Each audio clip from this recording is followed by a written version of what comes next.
안녕하세요. 푸른한입니다. 오늘은 2022년 11월 9일 수요일입니다. 오늘 사랑제일교회에 참석한 장로들은 장로님인가 장님인가? 오늘 모임은 장로님들의 모임인가 장님들의 모임인가? 제가 재미있는 이야기 하나 해드리겠습니다. 옛날 이스라엘에 어떤 왕이 이렇게 거짓말을 했습니다. 전에 왕은 바알을 조금 섬겼는데 나는 많이 섬길 것이다.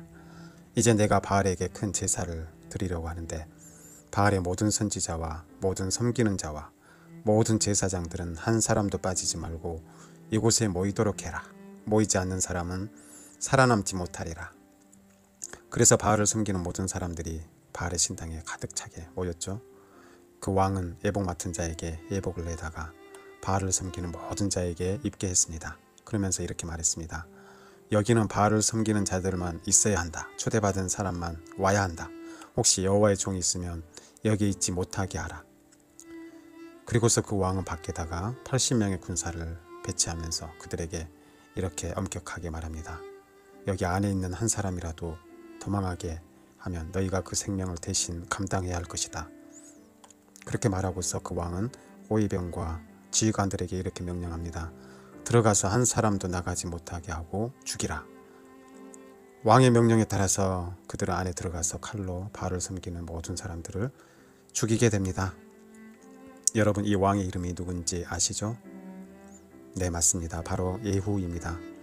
하나님께서는 예후가 행한 일에 대해서 이렇게 말씀하셨습니다. 내가 나보기에 정직한 일을 행하되 잘 행하여 내 마음에 있는 대로 아합 집에 다 행하였은즉 내 자손이 이스라엘 왕위를 이어 4대를 지내리라. 이렇게 해서 예후 왕조는 4대를 지내게 됩니다. 예후, 그리고 그 아들 여호아하스, 요아스, 여로보암 2세 스가랴, 이렇게 4대. 예후가 10대 왕이니까 14대까지 이르게 된 거죠. 예후가 그렇게 훌륭한 왕은 아니었는데 일은 잘한 것입니다. 바알 섬기는 자들을 멸한 것을 하나님께서는 칭찬하셨습니다. 왜 갑자기 이 이야기가 생각났는가? 이 이야기가 오늘 모인 사랑제일교회 장로님들의 모임과 무슨 관련이 있는가?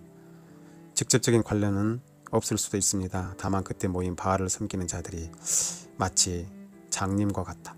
눈을 뜨고 있지만 눈뜬 봉사들이다. 그들은 어떻게 해서 하나님을 섬기는 이스라엘 땅에서 이스라엘 백성으로 사는 게 얼마나 큰 복인데 어떻게 해서 바알을 섬기는 자들이 되었는가? 그들은 아합 왕 아래에서 승승장구하다가 또 새로운 왕 아래에서 새로운 왕의 초청을 받고 얼마나 기뻐했겠는가? 그곳이 자신들의 무덤이 될 것이라는 생각을 조금이라도 했다면 거기에 갔겠는가?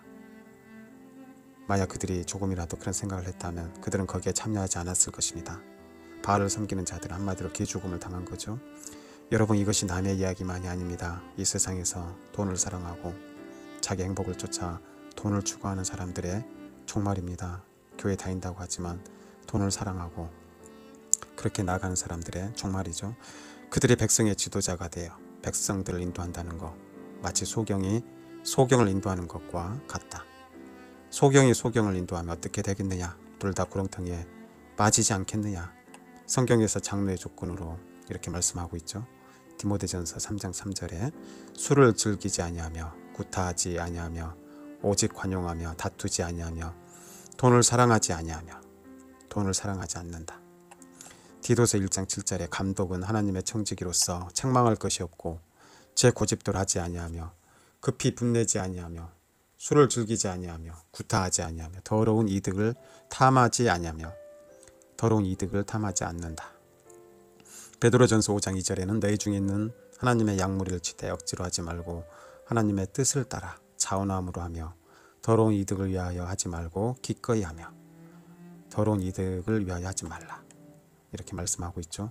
성경 곳곳에서 장로나 감독의 자격에 대해서 돈과 관련하여 많이 이야기하고 있습니다. 물론 여기서 장로나 감독은 목사도 다 포함이 됩니다. 초기에 장로대 제도는 가르치는 장로, 다스리는 장로 이렇게 나누었지만 이것은 교회 안에서 직분을 가진 사람들, 집사나 군사 모두 이런 모범을 따라야 하는 거죠. 저는 이번 사랑제일교회에 모인 장로들이 모든 장로들을 대표한다고 보지는 않습니다. 그렇죠? 여기에 참석한 사람들보다 참석하지 않는 사람들이 훨씬 많습니다.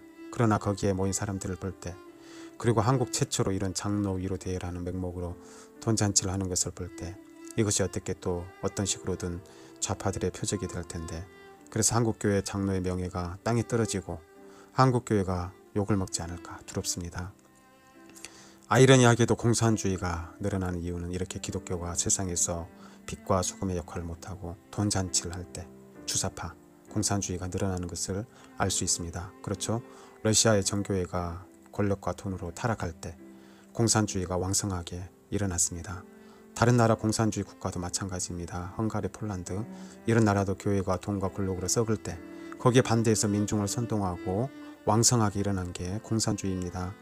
사랑제일교회에서 아무리 주사파 공산주의 척결을 외쳐도 이렇게 돈의 힘을 의지하고 나가면 오히려 적에게 빌미를 더 승할 수 있는 기회를 주는 거죠. 우리는 종교개혁에 외친 5가지 솔라를 잊지 않아야 합니다. 오직 성경, 오직 그리스도, 오직 은혜, 오직 믿음, 오직 하나님의 영광.